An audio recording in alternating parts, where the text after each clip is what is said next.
Years ago, I heard a pastor I really respect and who's done a great job, like just teaching truth and understanding things deeply, explain that one of the most influential books he ever read was called How to Read a Book by Mortimer Adler. So I grabbed that book. I was excited about the book and I started to read the book, and I realized it read like a book by a man named Mortimer would probably read. Wish old Mort had read How to Write a Book before he wrote How to Read a Book. But I'm going to do you a favor. I'm going to summarize real quickly some ideas that he had, because I found the book actually had a lot of truth to it. It was like eating your vegetables. Um, so he suggests that a book is dialogue. That was a new idea for me. That you're not just taking constantly what the author's saying, but you're doing it anyways. You're reading, you're thinking, well, that doesn't make much sense, or I don't know if I agree with that, or oh my goodness, I've never thought of that before. You're already having a dialogue as you're reading it, but he suggests you really need to record the dialogue that you're having, because you're going to forget as you keep going. And so over the years, I've kind of developed, and I don't know that it was my idea. I probably saw it somewhere else, but here's the summary of the basic idea I have.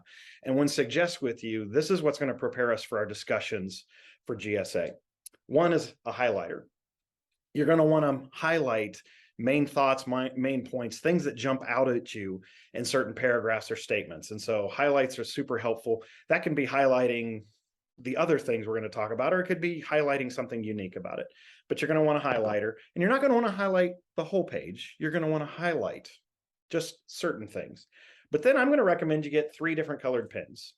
Let's start with the red. The red's the easiest one. The red is where you disagree with the author. Do you know you're allowed to do that? You can disagree with an author of a book, even if it's a book that Greenville Grace recommended. There's really only one book we're ever going to put in your hands that we say you kind of need to agree with all of this. And if you don't agree, the problem's you and your understanding, right?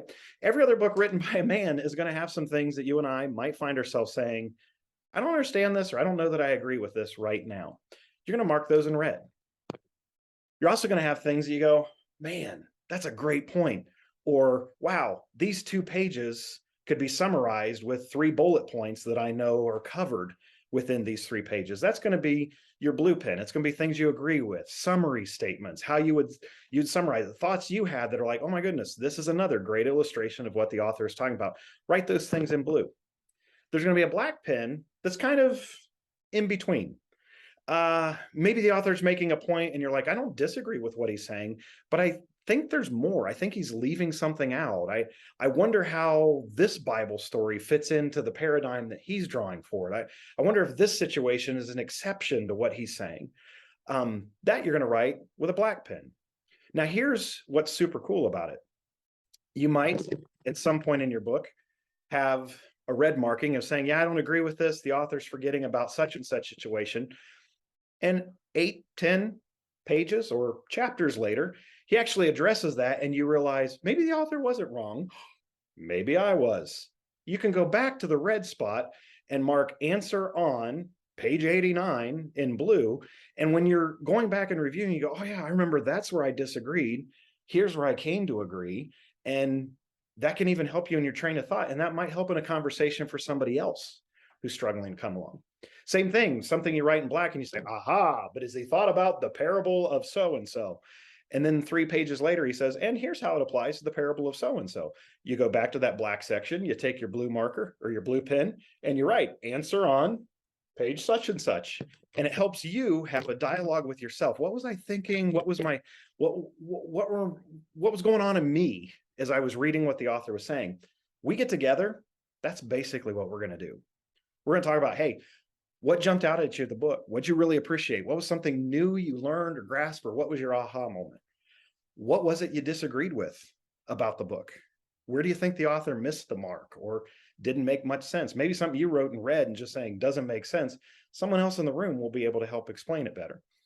What was your stuff in black? What were the things that you said, I see what the author's saying, but I'm not sure it applies in our situation. How do we take this off the pages that we see and put it into our lives or into the lives of Greenville Grace? That's all we're going to do. Not major field note studies, not a syllabus that's being passed out, nothing intimidating. 3 different colored pens and a highlighter, and we'll talk about the book together. Love you guys.